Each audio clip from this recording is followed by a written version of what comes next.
Welcome, everybody. Thank you so much for being there. This is Rafa with Mystic Times, and I am happy once again to be here. Today, I am joined by Garton. He's got this podcast called the Innerverse Podcast, and just like me, he works with sound. And today's going to be a very interesting conversation. We don't really know each other that much. I watched you're participating sometimes in this thing, which I don't really know much about, the spider something. You're gonna tell me later. And I saw Emily was on one of those like giant round tables that you guys do, weaving meaning and stuff like that. And then I felt very happy to find such a large group of people interested in all these things. So immediately I started. I thought, okay, I want to have some of these guys on my show too. And then I saw you had Emily on your show, and then you had Danny Katz. They've both been on my show as well. And it was like synchronistic that at the same time that you were releasing the episodes with them, I was also. So and they probably were recorded in different moments, but the releases were kind of at the same time. So I found that I generally trust very much, synchronicities. And and that's why I thought particularly of inviting you, and you were very, very kind during the spider thing. You would respond to my messages, and so I felt, okay, this is a really cool guy. I'm gonna have him on and see what comes up. So without further ado, Garton, how are you? Hey man, welcome to you as well. I don't know why I'm saying welcome to you, but I'm excited to talk. Awesome. The spiders are a lot of fun. People can catch that on YouTube at Weaving Spiders Webs. And yeah, we have giant, I don't even know if you can call them round tables. They're just a big cluster, but we all have such a great rapport, and we've been gathering on Saturday nights for our live streams for so long that we do a great job not talking over each other, and they just go for hours and hours, and people come in and out, people join and people leave throughout the length of time. And it's sort of just hang out with your best internet friends for every Saturday night, and also on Wednesday nights. And the synchromysticism part of it, I think, is what most people are interested in, because just in the conversations, things will wind up connecting and dots will be formed into larger pictures that nobody planned, and there's never any plan to it. It just kind of coalesces like that. So that's a really fun YouTube channel. But my personal channel is innerversepodcast.com. You can find me on YouTube and on Rockfin, on Odyssey, BitChute, and of course all the podcast playing apps out there. I got a lot in the archives. So like Rafa said, we've got Emily Moyer and Danny Katz in there, and many, many other brilliant minds. My main emphasis is probably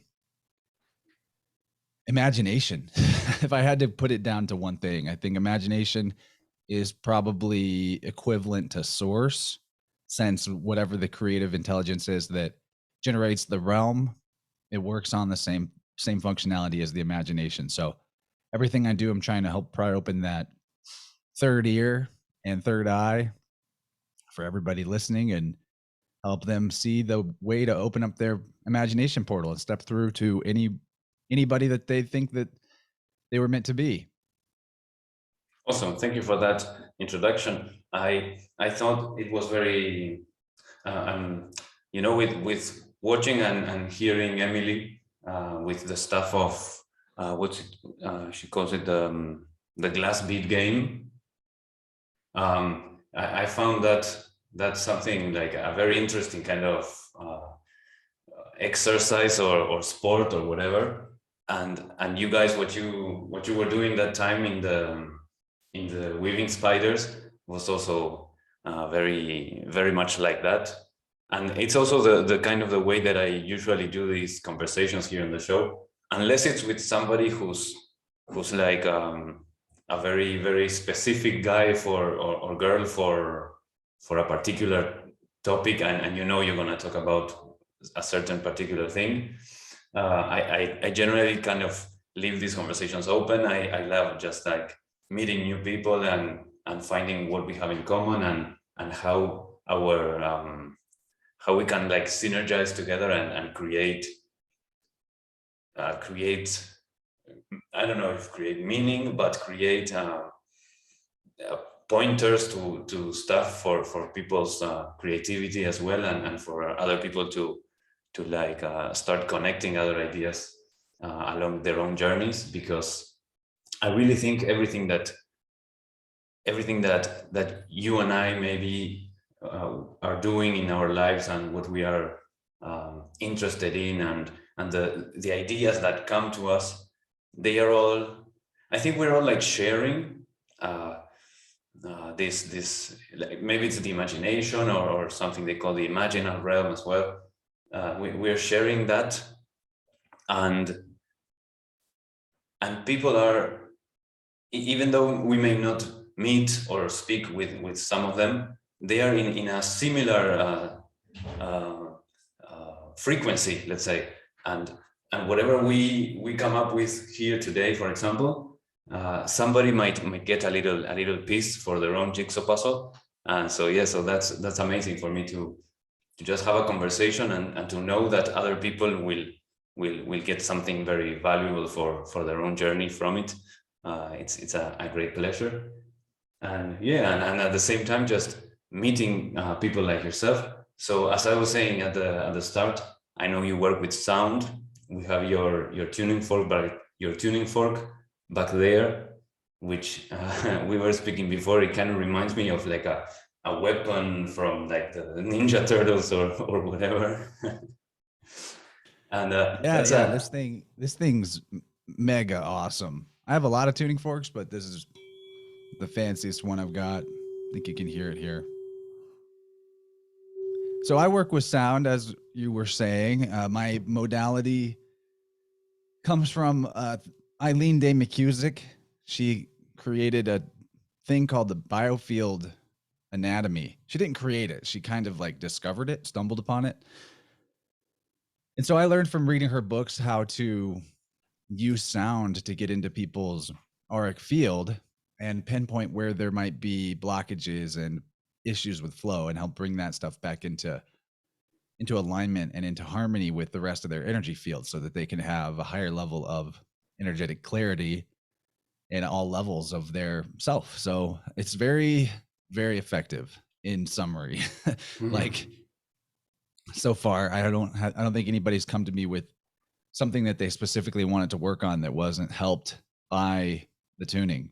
Actually, everything from partnership problems, relationship problems, to, you know, deep-seated self-confidence issues, or physical pain in the body, or mental clarity problems. Like all of that stuff can be alleviated using sound, and that modality is pretty amazing.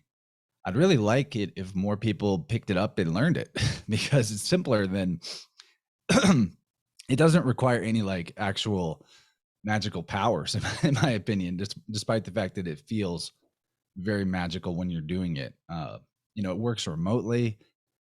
It works through the medium of ether. So just having the experience of getting tuned up, especially if you do it remotely, will probably help you solidify a new paradigm in your mind of understanding that ether is definitely a real, I won't say thing because it's beyond the dimension of thingness, but it is a real factor in the manifestation and generation of all matter and energy in this cosmos. So we can interact with that ether using sound and using intention. Intention's a really big part of it. And using the language of the Biofield Anatomy. That's what I've come to realize, is that since the body is this vessel that contains universal ether and is an expression of it, since all matter is, then it actually already is connected to the all. The ether is the Akashic record. It's spirit. It's basically the memory of how everything ever was. It's all recorded there. And that's the only way that from one moment to the next, all the particles in the universe can continue to be vibrating in the same configuration that they were one moment ago. There has to be some kind of like memory to it. We're in a giant field of memory, and our bodies generate their own bubble of memory. And when you think about it, memory is really like the crux of your power, to be honest. And the more of that energy is that's tied up in traumatic memories that we're hiding from ourselves, pushing off to the side, or beliefs about ourselves that are not helpful, that are buried in our unconscious, the less memory, like think a computer, the rest of our processes have to operate with. So a lot of people will come to me for a tuning and they might be like operating at 50, 60, 70% memory capacity. And the process gives you a lot of that back, and especially with a few repeated journeys into it, or doing it in combination with your own self-work. And the results of having that memory are pretty amazing. Like, imagine all the things that in life we didn't quite do all the way through, half-assed it, so to speak. Well, how do we go from using half the ass to the full ass? Part of it has to do with this energetic throughput I'm talking about. So after a tuning session where we restore all of that sort of frozen memory back into the rest of your flow, then you might find yourself actually finishing things that you started that before you just didn't quite have the gas to finish, whether it's doing the dishes as soon as you're done cooking, or actually putting the laundry away and not just folding it and leaving it on the bed, finishing up a creative project, getting your house organized, cleaning out that closet that's been there for a long time. All of these things that are like in our home, especially, they're also an extension of our energy field. We have many layers to our existence, starting with the divine spark of the all that we are all like growing out of, like that seed that becomes a tree. Then the layers of your body, different elements of that, from your bones to your organs to your nervous system. Then the clothing that you wear, and the name that you carry, or names that you carry, and then the space that you physically live in. All of these are like parallel layers of shells around your core, and they all work together. They're all part of who you are. The outside is not really separate from the inside. And so if any of those layers are feeling like they're a bit out of whack or stuck or not functioning properly, tuning is something that can help on every part of those different axes. Thanks, Chance. That was very, very, very clear, very interesting, and very inspiring, because I also work with sound, and I've never been able to express it in such a clear way, or in that particular way. For me, it's the way that I look at what happens during a session is similar well, it's probably the same thing, and I express it in a similar way, that it feels like parts of our energy are definitely out of whack, I think is the word you used, or they're off balance is what happens. They get stuck to the left or the right, or the front or the back, usually some of both. And bringing that stuff back into the center, it's actually a technical way, like as in using technology of the tuning fork, to do what shamans call soul retrieval, because this energy that gets crystallized and frozen and fragmented and compartmentalized in our field, and thus ignored and not in circulation with the rest of us, well, that energy is consciousness. It is literally frozen light. And light and sound are actually the same thing. They're part of the same spectrum of vibration of the ether. So when we have these compartmentalized, frozen packets of light or information or consciousness that are now separate from the rest of our field, or that we've created an artificial barrier to try to separate them, first of all, they're never really fully separate. They're just stagnant more than separate. And we know what happens when water doesn't flow properly. It starts to get a lot of nasty gunk and decay, and nature brings in this process of putrefaction to try to break that up and find a way to digest it properly. And in much the same way, when we have this stagnant chi in our field, life will bring us experiences that feel like they're kind of attacking us or against us. And it's actually to try to bring forth the feelings or the recognition of what it was that you compartmentalized and hid from yourself. And those messages from the external world, from nature, from life will get louder and heavier the longer we leave that there and don't deal with it. So it's really great to sort of preempt any of that process and take care of it for ourselves and recognize that these are fragments of soul that we've lost along the way. And I say lost, but we just lost track of them. They're not really lost. And so when we leave them out there in the compartmentalized state, that's akin to what people consider to be demonic possession.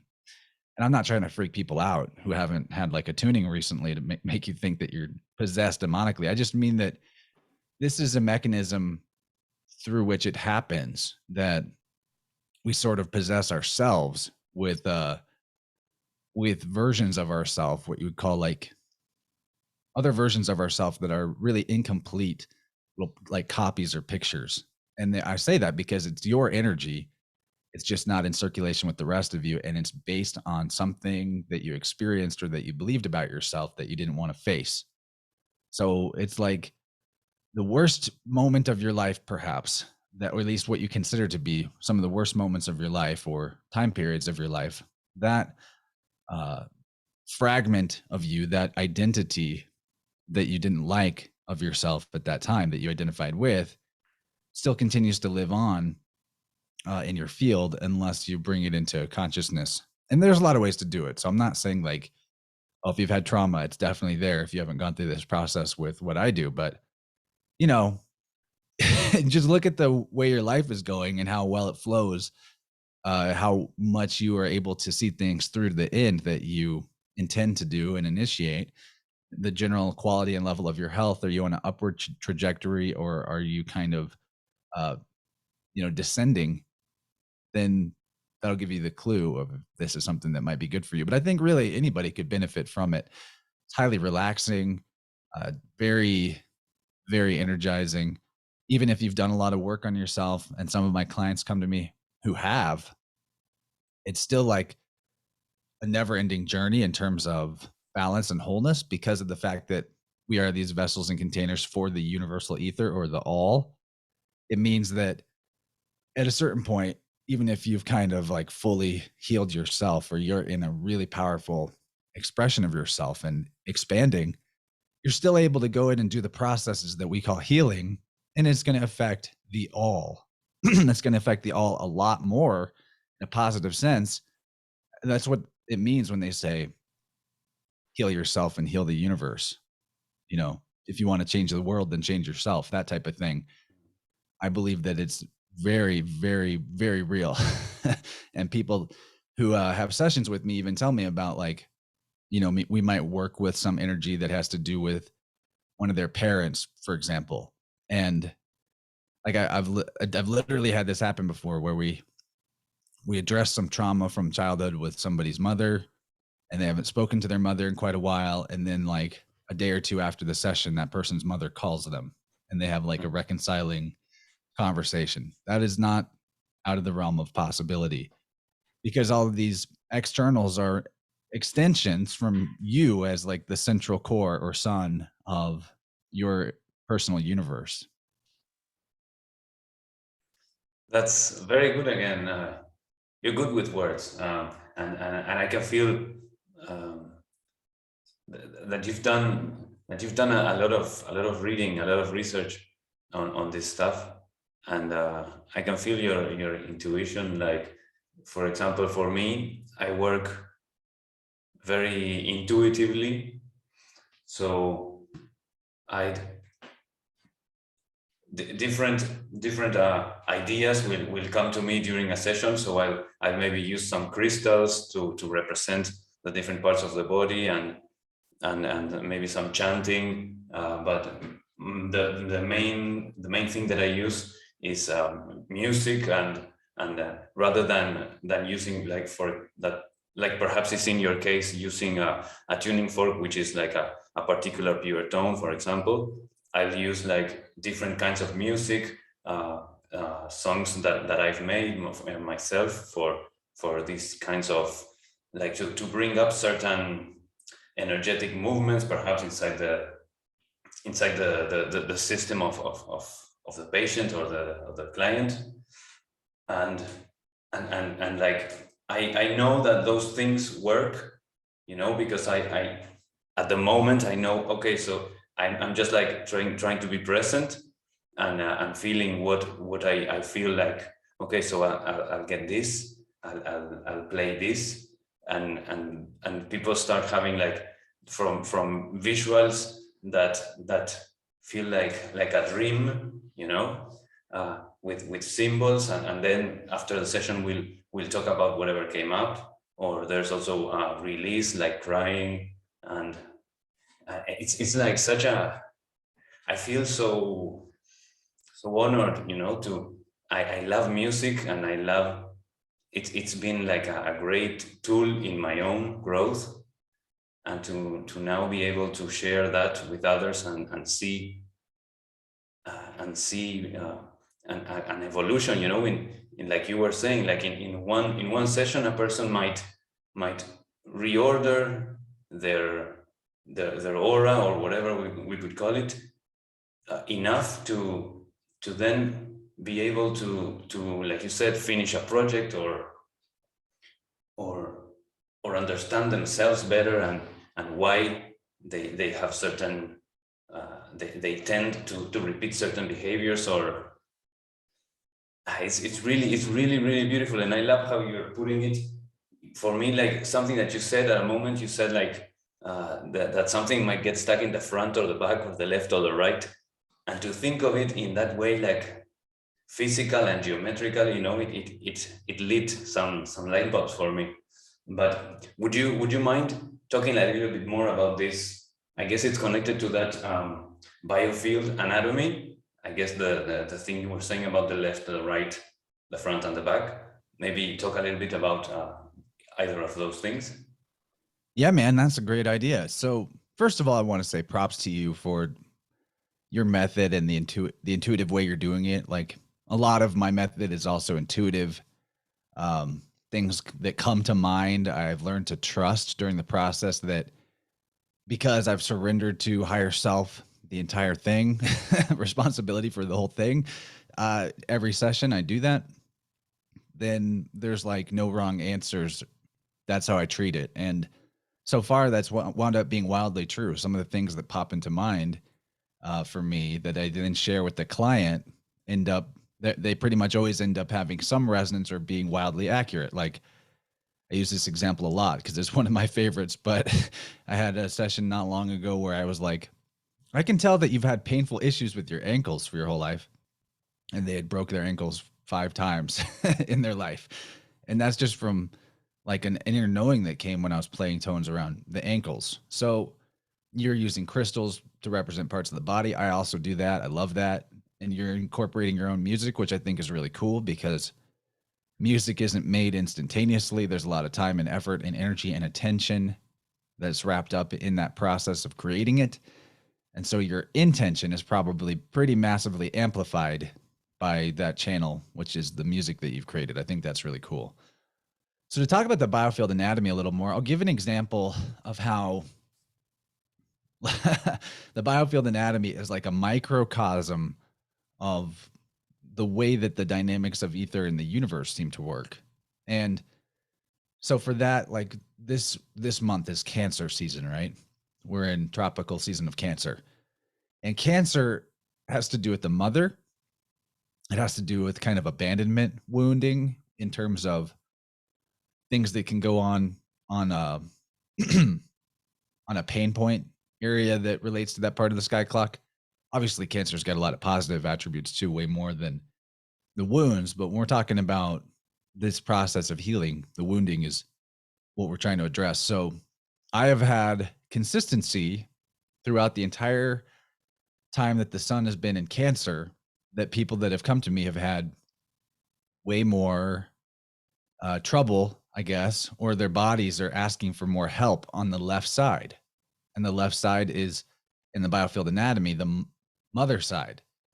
And if there's things going on the left, it doesn't always mean that the person had a bad relationship with their mother or abandonment from their mother or things like that. But it's true that like you really can't separate the configuration that you naturally hold in your energy field from your mom and dad, because you're an expression of both of them sort of merged into one new being. So the mother and father, and on occasion, even further back ancestry on the maternal or paternal side comes into the session quite often. Now, in terms of like the Biofield Anatomy itself, this left, right, front, back set of axes that are consistent from person to person. That's what makes this such like a scientific and almost mechanical process, that having the language of the Biofield Anatomy gives my body and the other person's body a way to communicate through the ether back to me exactly what it is that they need to bring to mind and bring to consciousness for the process of wholeness to take place and accelerate. So that's what I kind of consider it. It could be totally imaginary, the Biofield Anatomy. It could be purely conceptual, but isn't language kind of that way always? So I consider it to be a language. It's not an alphabet, but it is almost like a coordinate system and a direction system that gives the field of the other person something that it can communicate to me through. It's kind of like a frame of reference, maybe. Yeah, like an intellectual scaffolding is what I like to call it. And so that gives you a lot more nuance to be able to perform some advanced levels of sort of psychic knowing, you could call it, because you have, you know, way more to go on than just like gut feelings and things like that or thoughts popping into your head. And anyway, some examples of how that works. We're talking about, it's really I would say derived or based on the system of the chakras that people are probably familiar with, root to crown. But also in my experience, I've noticed that the ankles and the knees are themselves as clear of talkers and chatty with me and hold as much information as the other main chakras. So for me, I'm kind of working with the 9 chakra system. And then there's an earth star chakra and a sun star chakra that I work with as well. I like to find those at the beginning of a session, because those, like the earth star, is sort of your connection to the body that is the earth, that is a shared body or a shared chakra for all of us. But the earth star is like the bottom point of the toroidal field. If you guys are familiar with the torus, how this energy loops back into itself, and there's a nodal point above and below where the circulation is hitting the middle channel and then shooting back out to form this toroidal shape. Think like an apple. And the top of the core of the apple and the bottom of the core of the apple would be the earth star and the sun star.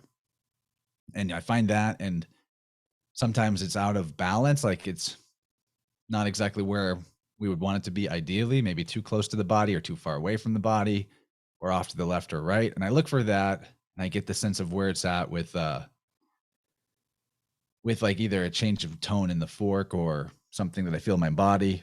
More often than not lately, it's pressure changes that I feel in my ears and pops and cracks, electrical feelings in my head that tell me when I'm hitting spots. But I'll drag and drop those chakra points of the earth and sun star into a good spot, and then play the forks with the tines pointed vertically so that we're like really aligning the top and bottom of this central channel, so that when we bring the energy back to it, it has like a clear and straight path for it to flow through. And then the feet and the hands are also kind of, I would say, chakras in a sense, but they're almost more like a microcosm of the whole body. So they're more than just like an individual chakra center. They tend to contain so much information that it's hard to say what they even are. And that's why I don't really look for specific meaning in the feet or in the hands. I just check in with them and see if they want overall to be like energized in any sense. And Yeah, then, you know how they are. Like I was thinking just today, how the first of all, I'm sharing a few images of the torus and the toroidal field, but yeah, the hands and the feet, how they are the ends, let's say, of the nervous system. If we could maybe say the nervous system, maybe it starts, or starts is not the correct word perhaps, but like the center perhaps being in the brain, and then going down the central column, and eventually it starts spreading outwards, and it finishes on the fingertips and the tips of the toes on the feet. So kind of like in one of these images here, we have a tree. It's kind of like the fingers are like or the toes are the roots, and the fingers are like the whatever the leaves at the top of the tree perhaps.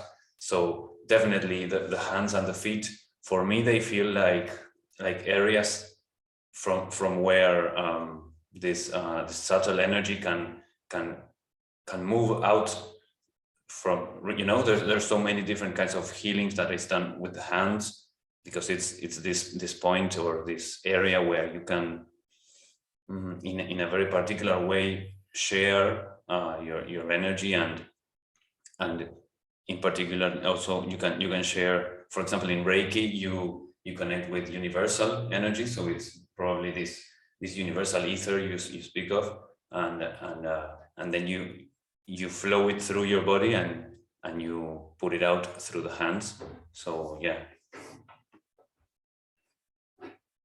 yeah, I totally, totally agree with that. The edges of the field are like out about 6 feet off of the body is the average. But what's interesting, you were pointing at the hands. The mayonnaise are supposed, in Greek, they're like these guides or psychopomps that guide souls to the afterlife, if you will. And actually, Mercury was considered to be one of these mayonnaise. And it's very close to that word also means hands, first of all, refer to hands. in Spanish, but also that the hands are manos. yeah, exactly.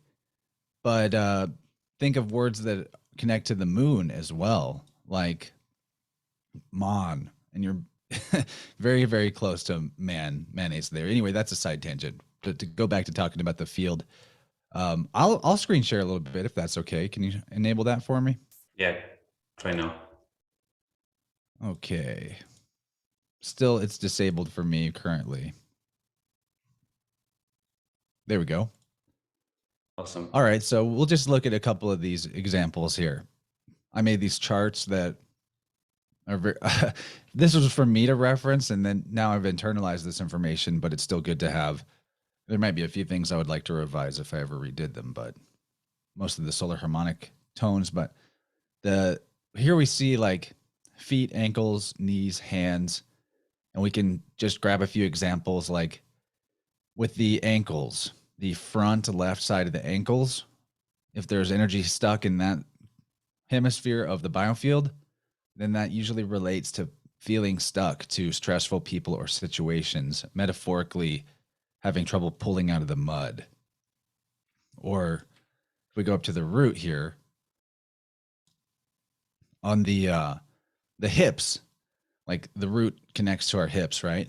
And the front of the right hip, if we have energy stuck there, or if we have if you know yourself right now and you have some pain or issues with stiffness in your hips, think about which side it's on. The right side of your hips has to do with being overactive physically, being too busy, or feeling like you have to stay busy because you'll feel guilty if you don't. There's so much information in our energy fields, like in the Sacral Chakra, one level up from there, on the back left side, if there's energy stuck, then that represents your the wind in your sails for a creative flow state. And there's some more nuance than this, but this is just like a general look at all the different information that you can find in the regions of the biofield. And it's a really amazing, helpful language. This is the so solar good. plexus. Did you make these slides? Yes, I did. Very nice, very nice. Yeah, they're very helpful. I feel like anybody could benefit from this because if you look here, it pretty much covers the gamut of different issues that somebody could have. Like for each of these chakras on these slides, you see what the low energy expression of that chakra will feel like and what a balanced expression of that chakra will feel like. So if the solar plexus chakra is low energy, you might be struggling with assertiveness or low self-esteem. That can there's some crossover from chakra to chakra as well. Like self-esteem definitely plays into sacral chakra a lot as well. But in particular, solar plexus is where our relationship with mom and dad most powerfully lives, and it governs the majority of our organs. I think that the solar plexus is probably the one that is most under attack.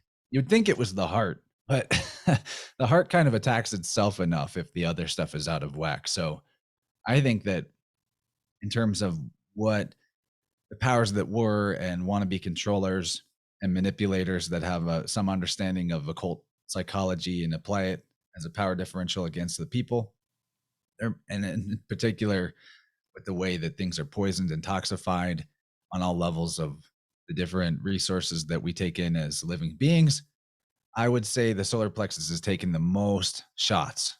And it makes sense because it governs the most organs. You know, it's the middle of your torso. So you've got spleen, pancreas, kidneys, stomach, adrenals, liver, gallbladder. All of that stuff is hanging out within the bubble space of the solar plexus chakra. And you know what else? I think it's really connected to your personality and your identity, your idea of yourself, you know, the self-esteem, I think you mentioned earlier. So it totally makes sense, like you're saying, this being a very sensible area or very crucial area for any human being.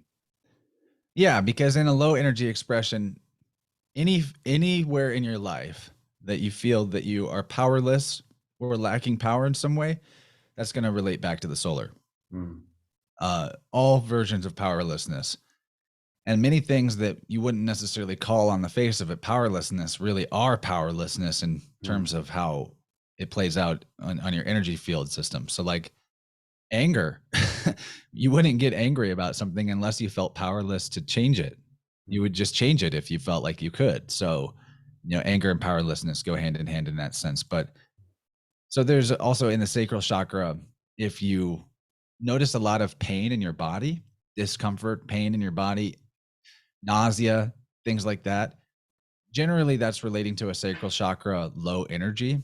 And I've found that healthy expression of energy, the sacral, you feel good in your body. It feels pleasurable to feel into your body, and you're just always kind of in this tingly good glowing feeling. But a low energy expression is going to be some version of pain, but a fully blocked sacral chakra, you're actually numbed out. And that's more most people, whenever they are in the pain zone, they'll often just fully go ahead and shut off the sacral chakra the rest of the way to avoid the pain, rather than push through that and figure out the source of it so that they can balance and get back to a healthy expression of it where it feels good. And there's sort of a self-fulfilling aspect to that, because in the back right side of the sacral chakra, whenever there's blockage there, and it's related to the sense of guilt and shame, especially programmed into people by like religions, that blocks the feeling of bodily pleasure, that you feel guilty about bodily pleasure. And I'm not talking just about sexual pleasure.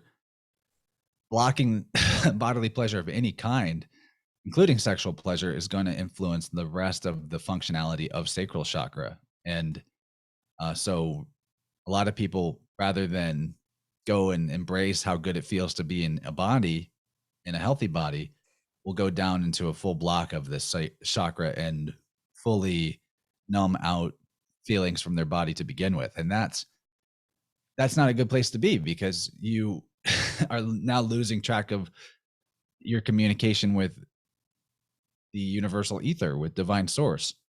I think, say, psychic powers, if you will, there's nothing really that mysterious or woo-woo about it once you realize that your body already knows everything that is knowable, and it's only on you to figure out how it talks to you. And it talks to you through feelings. like, what is consciousness? Consciousness is awareness, but it's also feeling, and not feelings like emotions per se, but how different emotional states feel in your body. A lot of people's expression or understanding of emotion is in such a blocked state in terms of their sacral chakra that they don't even feel where that emotion lives in their body. Their emotions are purely intellectual, purely mental. And that's how a lot of people are in Western culture. Lower bodily chakras are low energy, off balance, or blocked entirely. And so they're kind of like, and they're so in their heads that on an energy level, it's almost like they're just completely top heavy.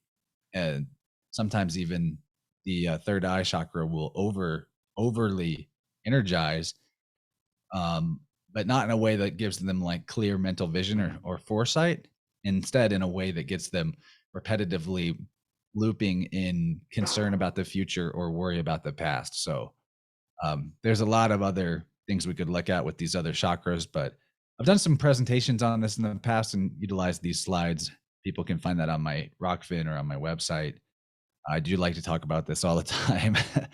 And in particular, you know, people can get a hold of me for a session if they think that any of the stuff that they see on these slides, maybe pausing it and reading the slides if they want, is something that pertains to where they find themselves right now and they'd like to work on it. Yeah, that's beautiful. I like I was saying, I use crystals, and particularly what I use them for is to represent the chakras. So, for example, the person will be lying down, and not lying like lying, but lying down on the floor, and during the session, you know, while the person is, I'll guide them through a breathing exercise to start to connect a little bit more with the body and the sensations, and then the music starts its mysterious magical work, and at some point I'll start like placing the different crystals near the person's body, and in some intuitive way I'll get like a certain gnosis or understanding, you know, depending on how and where these crystals are placed. It's kind of like it's a method that I don't know if I would know how to teach somebody else, because it's a seeing and being present in that moment.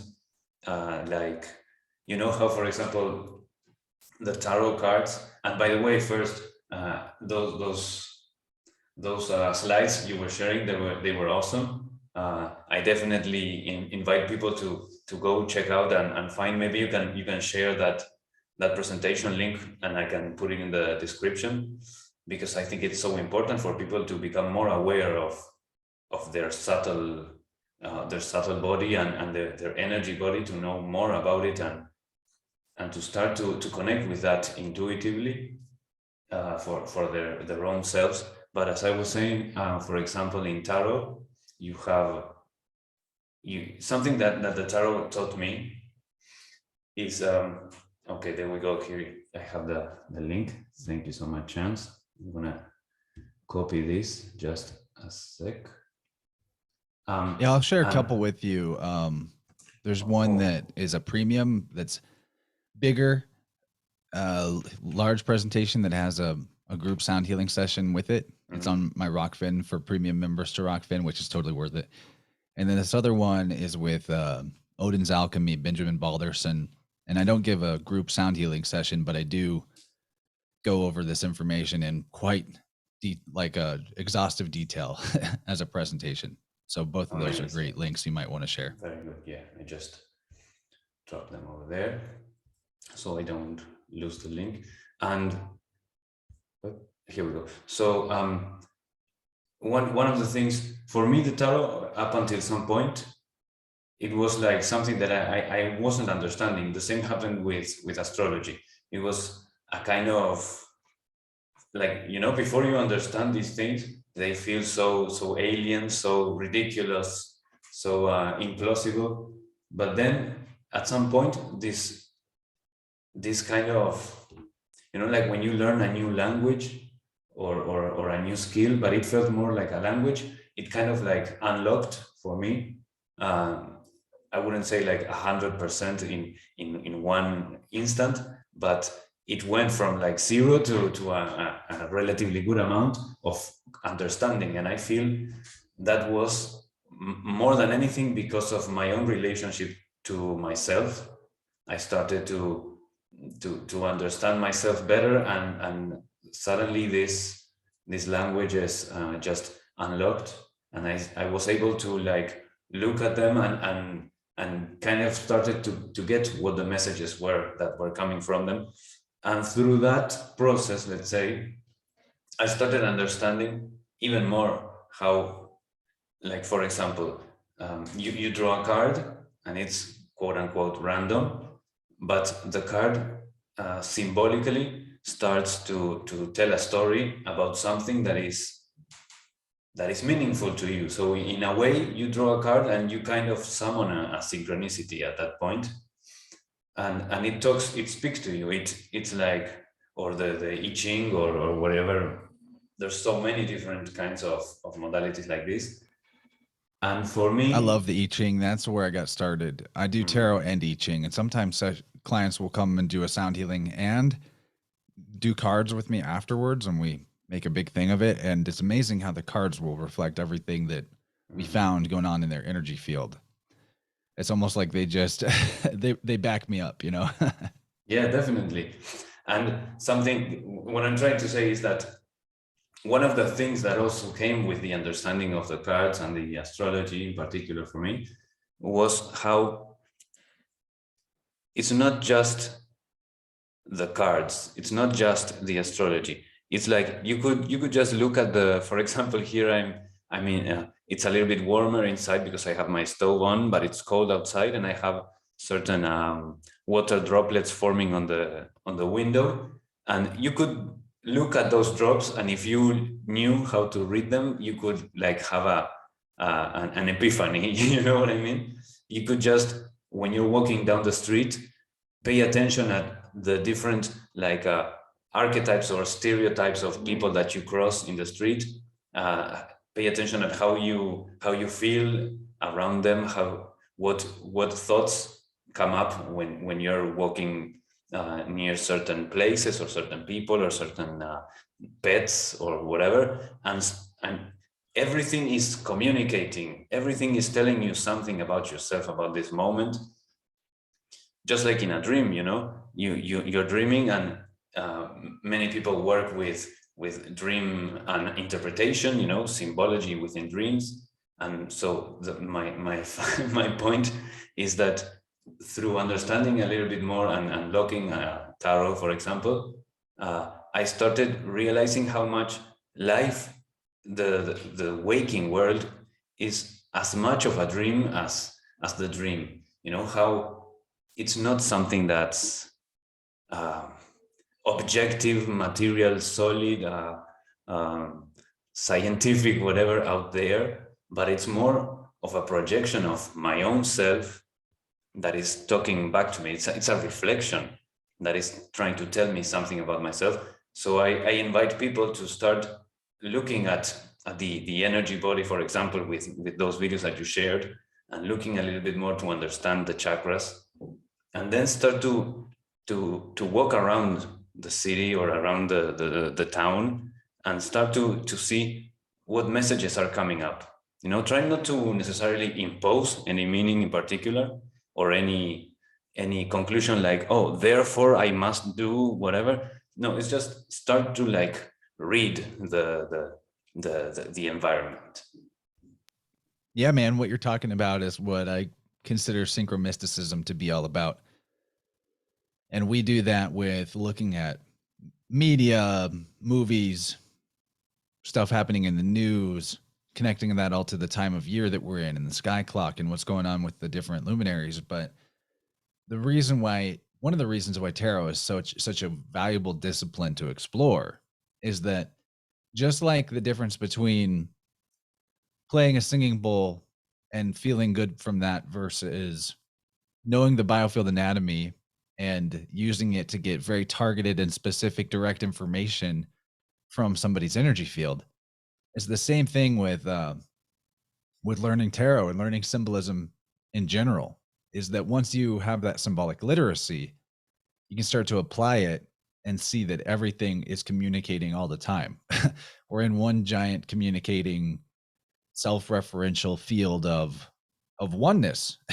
It helps to show that there's like really no separation between the inner world and the outer world. It's a loop. And that right? you can interpret your daily life experiences the way that you would interpret symbols in a dream and get just as valid information. That was, I remember, a big key moment for me when I realized, oh, I can interpret my life just the way that I interpret dreams, and it's going to be very valuable information to help me know myself, know where I'm at, know how I feel, know where I'm stuck or where I'm moving forward and flowing. And really, this is what my understanding experientially of what you would call shamanism innately, the positive, the real shamanism, is a being that is able to see where there is stagnant energy in the external world or where energy is not flowing, understand the quality of that energy or qualities of that energy, and then find the correlating aspect within, like on an emotional level, on a physical body level, on an organ level, on a